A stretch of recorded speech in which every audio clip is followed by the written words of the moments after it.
Jabardasth anchor రష్మికి ఆ కార్యక్రమంలో participant సుడిగాలి సుధీర్కి ఎఫ్ఐఆర్లు ఉన్నట్లు ఆ మధ్య వార్తలొచ్చాయి. అదే విషయాన్ని రష్మిని అడిగితే ఎవరికి కావాల్సింది వాళ్ళు మాట్లాడుకుంటారు, తనకు పోయేదేముంది అంటూ కామెంట్ చేసింది. తాజాగా వారిద్దరి ఎఫ్ఐఆర్ వ్యవహారంపై సుడిగాలి సుధీర్ స్పందించాడు. ఇద్దరికి ఎలాంటి అఫైర్ లేదని స్పష్టం చేశాడు. ఇటీవల ఓ మీడియా సంస్థకిచ్చిన ఇంటర్వ్యూలో ఆ విషయాన్ని వెల్లడించాడు. ఇద్దరి మధ్య ఎలాంటి రిలేషన్ లేదని, కేవలం స్కిట్లో నవ్వులను ఎక్కువగా జోడించడానికే తనను రష్మితో లింక్ చేస్తుంటారని, అంతేకాకుండా తనకు అమ్మాయిల పిచ్చి ఉందన్నట్లు స్కిట్లు రాస్తుంటారని పేర్కొన్నాడు. వీటి వల్ల తన క్యారెక్టర్ చాలా చెడ్డదన్న ప్రచారం జరిగిపోయిందని, దీంతో తనకు ఎవరూ పిల్లనివ్వడానికి కూడా ముందుకు రావట్లేదని నవ్వేశాడు.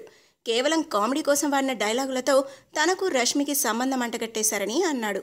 నిజానికి చెప్పాలంటే తన జీవితంలో ఇంతకు ముందే ఓసారి లవ్ ఫెయిల్ అయిందని, తనకు పెళ్లి చేసుకునే ఆలోచన కూడా లేదని వివరించాడు.